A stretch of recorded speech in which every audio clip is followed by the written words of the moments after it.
Assalamualaikum warahmatullahi wabarakatuh. Perkenalkan, nama saya Muhammad Fatur Rahman.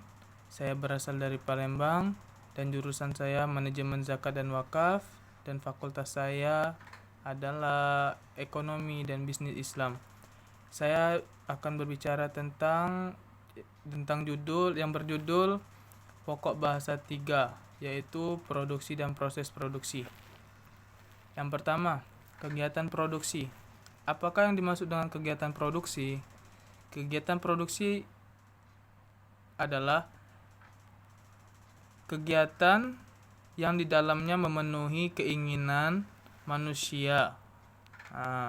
Jadi dalam memenuhi keinginan manusia memerlukan sejumlah barang dan jasa. Barang dan jasa tersebut tidak tersedia begitu saja, melainkan harus dibuat untuk pengorbanan tertentu yang dapat dinilai dengan uang. Sebagai contoh, dalam pembuatan pakaian, maka diperlukan tekstil. Dalam perbuatan tekstil diperlukan benang, dan tentu pembuatan benang diperlukan kapas yang diperoleh oleh perkebunan kapas. Berdasarkan contoh di atas, mulai dari kapas hingga menjadi pakaian, telah menjadi perubahan bentuk, warna, sifat, dan sebagainya. Oleh karena itu, dikenal adanya guna, bentuk, tempat, waktu, milik, dan jasa. Guna bentuk dalam bahasa Inggrisnya form utility, yaitu tambahan guna yang diperoleh dengan cara membuat dari sesuatu barang.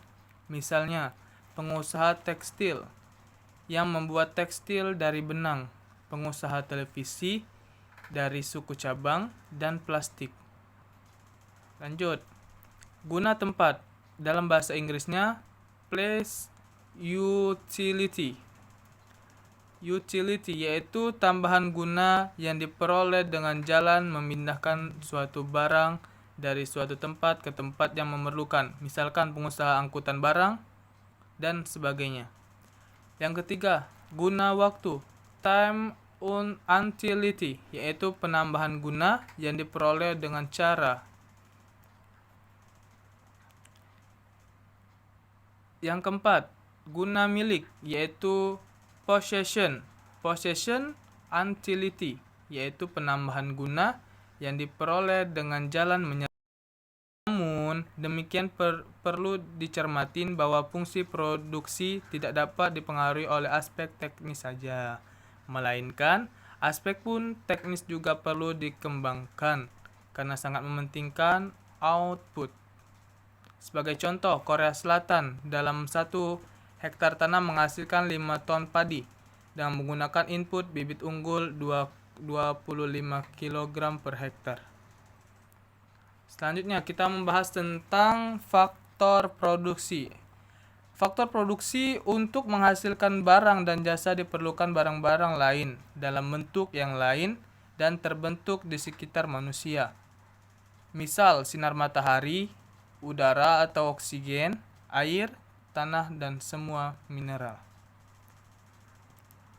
Adapun teori ekonomika. Dalam sini ada teori juga ya. Ada teori, yaitu teori ekonomika. Faktor produksi disebut juga sebagai sumber ekonomi dan sumber produksi. Sumber produksi terbagi dalam 3 macam, yaitu A. Sumber daya alam yang disebut dengan natural resources, yang terdiri dari sumber sinar matahari, udara, air, tanah, mineral, dan hutan. B. Sumber daya manusia yang disebut dengan human resources, dan sumber daya buatan man-made resources yang terdiri dari modal buatan manusia. Sumber daya alam dapat dibagi menjadi sumber daya tidak dapat diperbarui seperti mineral, dan sumber daya yang dapat diperbarui. Adapun pembagian dari segi saya berbicara tadi, mereka terbagi menjadi 4, yaitu yang pertama sumber daya lahan, yang kedua sumber daya manusia, yang tiga sumber daya modal, yang keempat sumber daya kewirausahaan. Cukup sekian dari saya. Apabila saya dalam perkataan saya ini atau pembicaraan saya ini kurang jelas atau kurang paham, saya mohon maaf. Karena dengan Allah saya minta ampun. Wabillahi taufiq wal hidayah. Wassalamualaikum warahmatullahi wabarakatuh.